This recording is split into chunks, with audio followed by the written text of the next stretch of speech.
तो मैं महेंद्र सिंह आपका स्वागत करता हूं आपके अपने YouTube चैनल ब्राइट फ्यूचर पर। यूपी के किसी भी एग्ज़ाम की तैयारी के लिए आप हमारे चैनल से जुड़ सकते हैं। चलिए, अभी तक हमने ज्योग्राफी के 7 वीडियो YouTube पर डाले थे। इसके बाद हम आज साइंस का पहला वीडियो ऐड कर रहे हैं। तो आज शुरू करेंगे हम सेल। तो आइए शुरू करते हैं सेल का पोस्टमार्टम। तो देखिएगा, किसी भी जीव का जो शरीर होता है वो कोशिका से मिलकर बना होता है। कोशिका एक जीवन का आधार है जो सभी जीवों में मतलब जो है होता है। कोशिका आपस में मिलकर ऊतक बनाती हैं और ऊतक से मिलकर अंग बनते हैं और अंग से अंग तंत्र बनता है, फिर हमारा पूरा शरीर बनता है। तो अगर पूछें तो जीवन की सबसे छोटी इकाई क्या है, तो आपकी जीवन की सबसे छोटी इकाई कोशिका होती है। देखिएगा, ये हमारी एक प्लांट सेल यानी कि जो पादप कोशिका है उसका एक मैंने फिगर लिया हुआ है। तो देखिएगा, इसमें 3 लेयर होती हैं। सबसे बाहर की लेयर आपको ये दिख रही होगी, ये आपकी सेलुलोज की बनी होती है। इसे कोशिका भित्ति कहते हैं। कोशिका भित्ति निर्जीव और कठोर होती है। ये पौधों की बाह्य आघातों से रक्षा करती है और जो अंदर की जो मेम्ब्रेन्स हैं उनकी भी रक्षा करती है, जो अंदर के अंग होते हैं उनकी भी रक्षा करती है।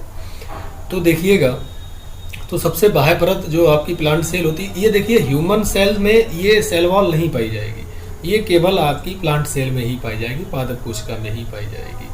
आप ये समझो कि ये मानव में भी पाई जाती है, ऐसा कुछ भी नहीं है। जितने भी एनिमल्स हैं उसमें आपकी ये सेल वॉल नहीं पाई जाती है। ये सेल वॉल आपकी सेलुलोज की बनी होती है। इसके अंदर जो होता है इसे कहते हैं आपका आउटर सेल वॉल, और जो पीले कलर का आपको दिख रहा है ये होता है इनर सेल वॉल।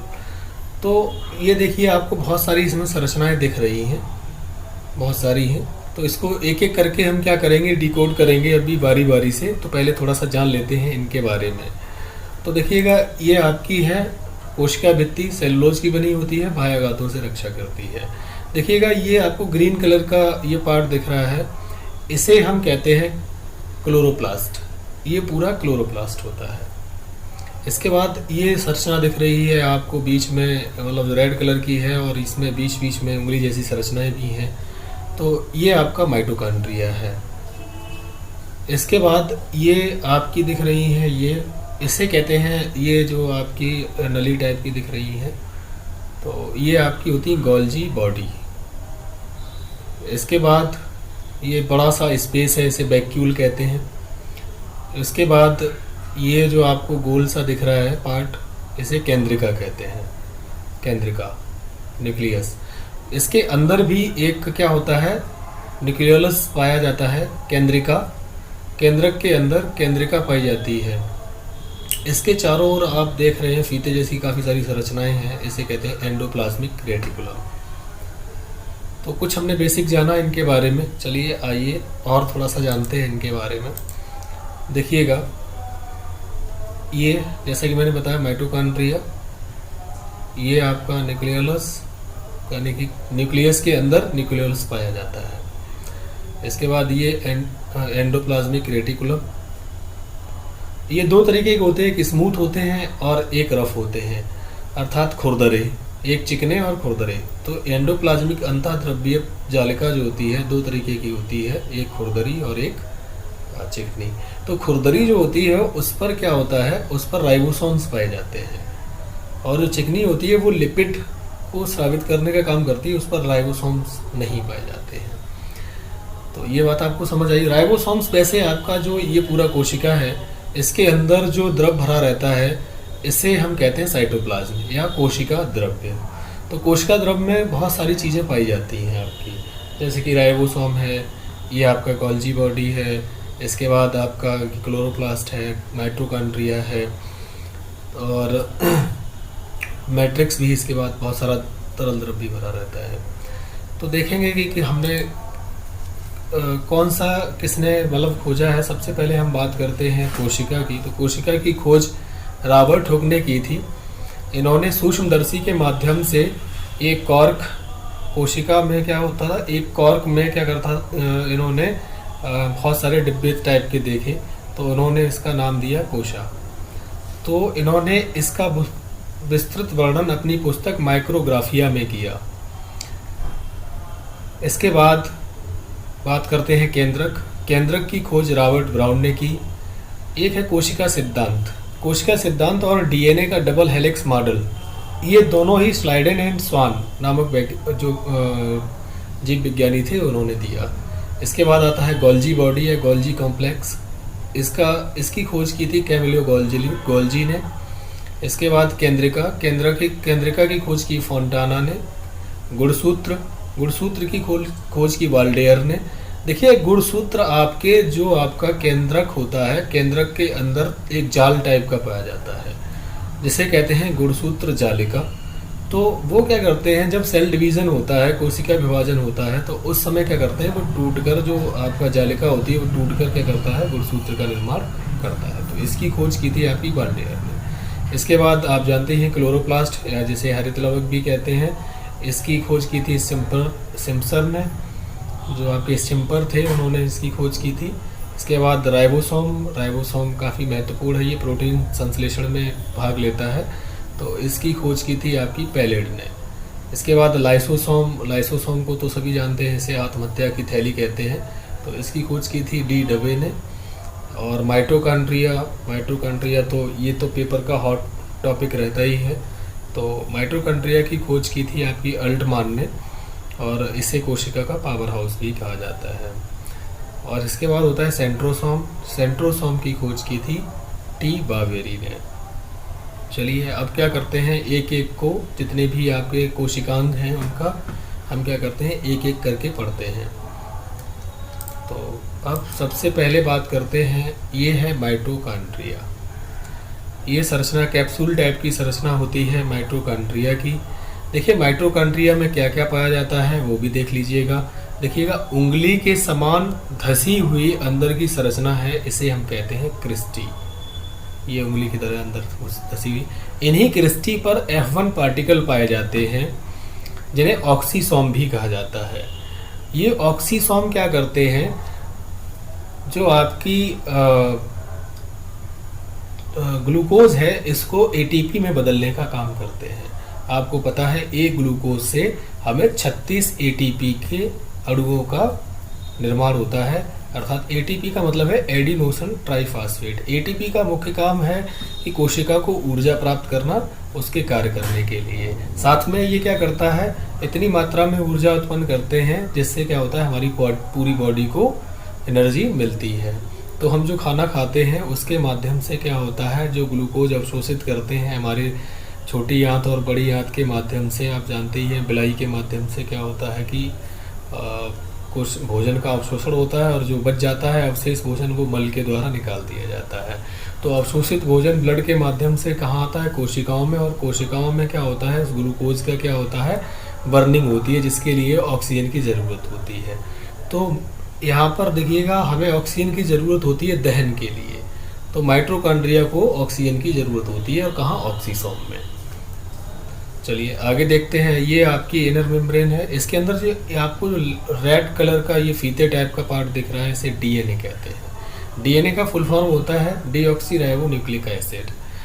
इसके बाद इसमें कुछ तरल पदार्थ भी पाया जाता है जिसे कहते हैं माइटोकॉन्ड्रियल मैट्रिक्स। ठीक है, ये भी क्या होता है, दो परतों का होता है, जिसे आउटर मेम्ब्रेन और इनर मेम्ब्रेन भी कहते हैं। बाहर वाली आउटर मेम्ब्रेन और अंदर वाली इनर मेम्ब्रेन कहलाती है। तो ये रहा आपका माइटोकॉन्ड्रिया। माइटोकॉन्ड्रिया क्या करता है, देखिए इसमें कुछ मात्रा में आप देख रहे हैं थोड़े बहुत राइबोसोम भी पाए जाते हैं। राइबोसोम का मुख्य काम होता है प्रोटीन संश्लेषण, तो ये प्रोटीन संश्लेषण का काम करते हैं। तो ये हमने जाना किसके बारे में, माइटोकॉन्ड्रिया के बारे में। ये पादप सेल और ह्यूमन सेल यानी कि जंतु कोशिका और पादप कोशिका दोनों में ही पाई जाती है, क्योंकि एनर्जी की ज़रूरत मनुष्य को भी है और एनर्जी की ज़रूरत आपके पौधों को भी है। तो देखिएगा, माइटोकॉन्ड्रिया को कोशिका का पावर हाउस कहा जाता है। ये आपका मतलब जो है सबसे ज़्यादा क्वेश्चन पूछा जाता है, अगर यहाँ से क्वेश्चन आता है तो सबसे ज़्यादा यही पूछा जाएगा कि कोशिका का पावर हाउस किसे कहते हैं। और इसकी मैंने प्रक्रिया आपको बता दी, पावर हाउस क्यों कहते हैं, क्योंकि ये हमारे पूरी बॉडी को क्या करता है, एनर्जी प्रदान करता है एटीपी के रूप में। चलिए अब अगली बात करते हैं हम। हमारा ये है हमारा हरित लवक, जिसे कहते हैं क्लोरोप्लास्ट। देखिएगा ये संरचना है क्लोरोप्लास्ट की। ये भी डबल लेयर्ड होती है।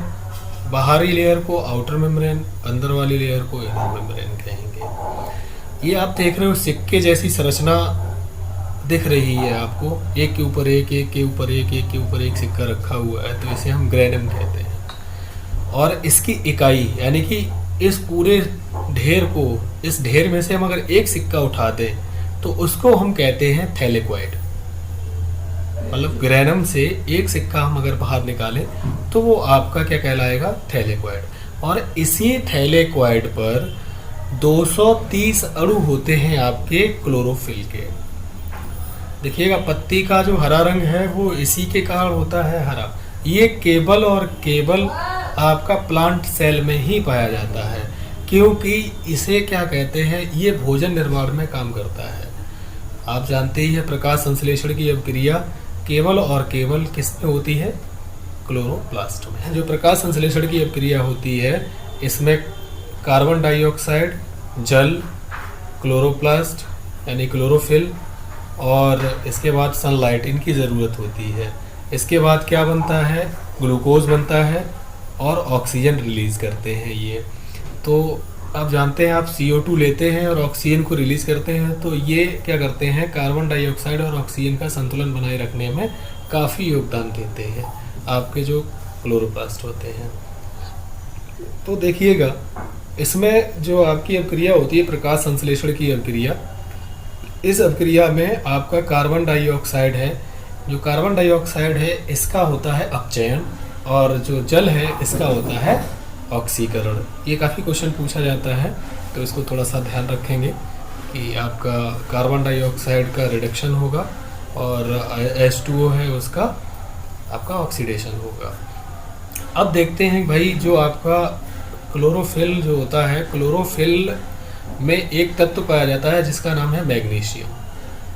तो ये बहुत क्वेश्चन पूछा जाता है कि भाई ये बताइए क्लोरोफिल में कौन सा तत्व पाया जाता है, तो आपका मैग्नीशियम तत्व पाया जाता है। इसके बाद ये देख रहे हो ये संरचना है जो एक दूसरे से जुड़ी हुई है, ठीक है, और आपस में ये जुड़े रहते हैं। जितने भी ग्रेनम हैं वो ये आपस में जुड़े रहते हैं। इसके बाद इसमें जो खाली स्पेस है उसमें भरा रहता है एक लिक्विड, ठीक है, तो खाली स्पेस को क्या कहते हैं, स्ट्रोमा, ठीक है। इसमें जो लिक्विड भरा रहता है उसको स्ट्रोमा कहते हैं, माइटोकॉन्ड्रियल मैट्रिक्स, सॉरी ये आपका स्ट्रोमा कहलाएगा जो क्लोरोफिल में अंदर मैट्रिक्स भरा रहेगा। चलिए आगे देखते हैं। तो क्लोरोफिल का जो आपका क्लोरोफिल है इसको कोशिका का रसोई घर कहते हैं। ये केवल पादप कोशिकाओं में पाया जाता है। देखिए क्लोरोप्लास्ट में क्लोरोफिल और क्लोरोफिल मैंने बताया ही है कि इसमें क्या होता है, मैग्नीशियम धातु होती है। इसके बाद इसके अलावा इसमें कैरोटीन और जेंटोफिल भी पाया जाता है। आप कभी कभी देखते हैं कि पत्तियों का रंग पीला पड़ जाता है, तो वो पीला रंग पड़ जाता है कैरोटीन के कारण। चलिए तो ये हमारा रहा क्लोरोफिल। आगे बात करते हैं हम। अगला कोशिकांग है आपका एंडोप्लाज्मिक रेटिकुलम। इसे ER के नाम से भी डिनोट करते हैं। तो ये मैंने बताया था दो तरीके के होते हैं, एक होते हैं स्मूथ और एक होते हैं रफ। ये क्या करते हैं, ये आपको जो न्यूक्लियस होता है उससे जुड़े रहते हैं। दोनों का काम क्या है मैं बता देता हूँ। तो जो आपके स्मूथ एंडोप्लाज्मिक रेटिकुलम है ये लिपिड का स्रावण करते हैं, यानी कि लिपिड जानते ही हैं आप, लिपिड का मतलब होता है बसा। ये बसा का स्रावण करते हैं। तो ये क्या होते हैं, ये स्मूथ हैं। देखिएगा ये स्मूथ हैं, चिकने हैं, इनके ऊपर कोई भी किसी तरीके का कोई तत्व नहीं पाया जाता है। तो ये क्या करते हैं, बसा का स्रावण करते हैं कोशिका में। अब ये है जो ये वाला पार्ट है इसे कहते हैं रफ एंडोप्लाज्मिक रेटिकुलम। देखिएगा इसके ऊपर आपको कुछ उभरे हुए निशान दिखाई पड़ रहे हैं। जो उभरे हुए गोलियां टाइप की हैं इन्हें ही हम कहते हैं राइबोसोम। तो ये क्या करता है, मुख्य रूप से प्रोटीन संश्लेषण में भाग लेते हैं। तो देखिएगा प्रोटीन संश्लेषण के लिए क्या होते हैं, ये उत्तरदायी होते हैं कौन से, रफ एंडोप्लाज्मिक रेटिकुलम। चलिए अब आगे बात करते हैं हम गोल्जी बॉडी की। Golgi coy. इसकी खोज आपकी की थी कैमिलो गोल्जी ने, जैसा कि मैंने अभी पहले वीडियो के बिगिनिंग में ही आपको बताया था। तो ये देखिएगा, ये कुछ आप जानते हैं फीते, जैसे फीते को हम घड़ी कर देते हैं, बिल्कुल वैसा ही ये डिज़ाइन बनाते हैं। तो ये बाहर का पार्ट होता है, इसे सिस्टर्नी कहा जाता है, और ये अंदर जो ओपन होल होता है इसको लिमन कहा जाता है। देखिएगा गोल्जी बॉडी क्या करता है, इनका संपर्क रहता है एंडोप्लाज्मिक रेटिकुलम से। अभी जैसे कि हमने पहले पढ़ा था, तो इनका संपर्क एंडोप्लाज्मिक रेटिकुलम झिल्लियों से होता है। ये कुछ यूकैरियोटिक कोशिकाएं, देखिए कोशिकाएं दो तरीके की होती हैं आपकी, एक यूकैरियोटिक, दूसरी प्रोकैरियोटिक। प्रोकैरियोटिक कोशिकाओं को आदि कोशिका भी कहते हैं। ये कम विकसित होती हैं, जितने भी कोशिकांग होते हैं इसमें या तो होते नहीं हैं या तो बहुत कम मात्रा में विकसित होते हैं।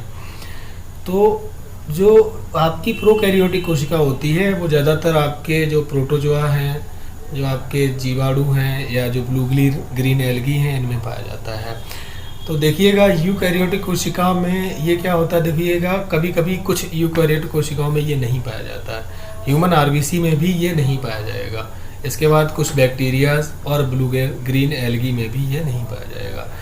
ये क्या करता है, पैरोक्सीसोम के निर्माण में, ये थोड़ा सा गलत टाइप हो गया, पैरोक्सीसोम के निर्माण में मदद करता है। साथ ही कोशिका विभाजन में, जब कोशिका विभाजन होता है सेल डिवीजन, तो उसमें क्या होता है, जो प्लेट बीच में बनती है ऊपर और नीचे की कोशिका के बीच, तो उसमें क्या होता है, प्लेट बनाने में ये क्या करता है, मदद करता है। अर्थात कोशिका विभाजन में ये क्या करता है, मदद करता है आपका गोल्जी बॉडी। चलिए आगे बात करते हैं हम लाइसोसोम। ये बहुत ही महत्वपूर्ण है। देखिएगा ये हमारी पूरी कोशिका है, और इसमें ये ग्रीन कलर का आपको दिख रहा है, जिसको लाइसोसोम कहा जाता है। इसको बाहर निकाल के दिखाया गया है। तो ये क्या करता है, एंजाइम्स का स्रावण करता है। ये बॉडी के लिए, ये किसी भी कोशिका के लिए बहुत ही महत्वपूर्ण है, बहुत ज़्यादा महत्वपूर्ण है। इसका काम क्या है वो मैं दिखा देता हूँ। इसे आत्महत्या की थैली भी कहते हैं। और कोशिकीय उपापचय में व्यवधान, यानी कि कोशिका के उपापचय में जो क्रियाएं होती हैं आप जानते ही हैं कोशिका के अंदर, जैसे कि आपका ग्लूकोज का बनना, या फिर आपका जैसे कि माइटोकॉन्ड्रिया में एटीपी का निर्माण होना, तो और जैसे कि आपका क्लोरोप्लास्ट में ग्लूकोज का बनना, तो इनमें क्या होता है, कभी कभी व्यवधान उत्पन्न हो जाता है, जिसके कारण क्या होती है, ये झिल्ली जो होती है आपकी लाइसोसोम, ये फट जाती है। और जब व्यवधान उत्पन्न हो जाता है या कोई वायरस अटैक कर दे, तब भी क्या होता है, ये झिल्ली फट जाती है, और इसमें निकलने हुए एंजाइम क्या करते हैं, पूरी कोशिका का पाचन कर देते हैं, कोशिका को पूरी तरीके से ख़त्म कर देते हैं। अर्थात वो वायरस या वो चीज़ जो मतलब जो है व्यवधान उत्पन्न हुआ है, अन्य कोशिकाओं को ना प्रभावित करे, इसके लिए क्या करते हैं, ये एंजाइम स्रावित करके क्या करता है, पूरी कोशिका को ख़त्म कर देता है। और दूसरी कोशिकाओं को क्या होता है, उन मतलब जो है बैक्टीरियाज या वायरस या फिर उन अपापचयी व्यवधानों को क्या करता है, उनसे बचाता है। तो देखिएगा इसमें दिया है, इसमें मौजूद एंजाइम कोशिका का पाचन कर देता है, और अंतः कोशिकीय पदार्थों, अब क्या होता है कि बाई चांस यहाँ पे देखिए कोशिका के अंदर टूट फूट होती रहती है, गंदगी होती रहती है, तो आप जानते ही हैं आपके आस पड़ोस में भी गंदगी होती है, तो आप जानते हैं उसमें सफाई करने वाला आता है, एक सफाई कर्मचारी। तो ये भी क्या करता है, एक सफाई कर्मचारी की तरह भी काम करता है, जो टूटे फूटे भागों और बेकार के पदार्थों को क्या करता है, पाचित कर पूरी कोशिका की सफाई करता है, यानी गंदगी को साफ करता है। इसका एक महत्वपूर्ण काम है लाइसोसोम का। चलिए अब आगे बात करते हैं हम राइबोसोम की। तो राइबोसोम देखिए दो तरीके के होते हैं, एक होते हैं आपके 70S और एक होते हैं 80S। तो ये दो भागों से मिलकर बने होते हैं, एक बड़ी यूनिट होती है और एक छोटी यूनिट होती है। तो बड़ी यूनिट जो होती है वो 50 या 60 की होती है, छोटी यूनिट जो होती है वो आपकी 20 की होती है। तो आप ये समझ ही गए होंगे। तो इनका मुख्य काम है क्या, प्रोटीन का संश्लेषण करना।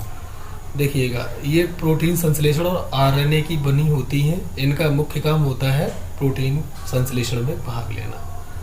तो आप जानते हैं पूरे जो साइटोप्लाज्म होता है, कोशिका द्रव्य होता है, उसमें बहुत सारे आरएनए होते हैं, और साथ में एंडोप्लाज्मिक रेटिकुलम से भी आरएनए जुड़े रहते हैं। अब क्या होता है, मैं इनका थोड़ा सा काम बता दूं। कि आप जब जाते हैं, आगे की बात करता हूँ, देखिएगा थोड़ा सा आपको समझ आएगा। ये हम बात करते हैं आपके न्यूक्लियस की, ये आपका क्या है, केंद्रक है। तो इसमें देखिएगा केंद्रक द्रव्य भी है और केंद्रिका भी है। अब ये केंद्रिका क्या करती है, जैसे कि घर में आपको ज़रूरत है सब्जी की या किसी चीज़ की ज़रूरत है, घर गृहस्थी में किसी भी वस्तु की ज़रूरत है, तो क्या करते हैं पिताजी या कोई बड़े होते हैं, बेटा ये काम करके ले आओ, आपको एक लिस्ट बना के दे देते हैं, सामान बाजार से ये लाना है। तो भाई ये मुख्य घर का मुखिया है, तो क्या करते हैं वो सामान की लिस्ट बना के देते हैं। इसी तरीके से आपका जो न्यूक्लियस होता है वो भी एक तरीके का मैसेंजर आरएनए बनाता है, जिसपे क्या करता है, जीन्स के कोड करता है। अब आप जानते ही हैं आरएनए पे क्या होता है, आपके ACTH आपने जीन्स कहीं ना कहीं पढ़े होंगे, उसमें मतलब जो है डीएनए का डबल हेलिक्स मॉडल पढ़ा होगा, तो उसमें ये शो होते हैं कि ए क्या होता है एडेनिन, जी ग्वानिन, टी थाइमिन। तो इस तरीके से ये आपके कोड क्या करता है, मैसेंजर आरएनए पर ये क्या करता है, नोट करता है। फिर ये मैसेंजर आरएनए जाता है आपका राइबोसोम के पास। राइबोसोम क्या करता है, इसको डिकोड करता है। डिकोड करके क्या करता है, इसको भेज देता है आपका कोशिका द्रव्य में, और जिसको ए के साथ हमेशा क्या जुड़ेगा, टी जुड़ेगा। तो ए के साथ टी जुड़ने के लिए कोशिका द्रव्य में बहुत सारे पदार्थ होते हैं, ए के साथ टी जुड़ेगा। तो ये क्या होते हैं आपके, उसको पूरा कर देते हैं। जो आपका प्रोटीन आया है, जो आपका कोड आया है, उसको पूरा करने का काम राइबोसोम करते हैं। तो आपको समझ आया होगा कि इसका काम मुख्य क्या है न्यूक्लियोलस का। तो अब ये देखिएगा इसमें थोड़े थोड़े से होल भी हैं। ये आपका जो केंद्रक है, केंद्रक में जगह जगह पर छिद्र पाए जाते हैं। इससे क्या होता है, कोशिका द्रव्य और केंद्रक द्रव्य के बीच आपस में क्या होता है, लेन देन होता रहता है। कोई पदार्थ इसको चाहिए तो उनके बीच दे दिया, जैसे कि पड़ोसी होते हैं एक दूसरे के, तो एक दूसरे का काम चलाते हैं। तो बिल्कुल वही उसी तरीके से क्या करते हैं, कोई पदार्थ अगर कोशिका द्रव्य में जाना है तो यहाँ से बाहर निकल जाता है।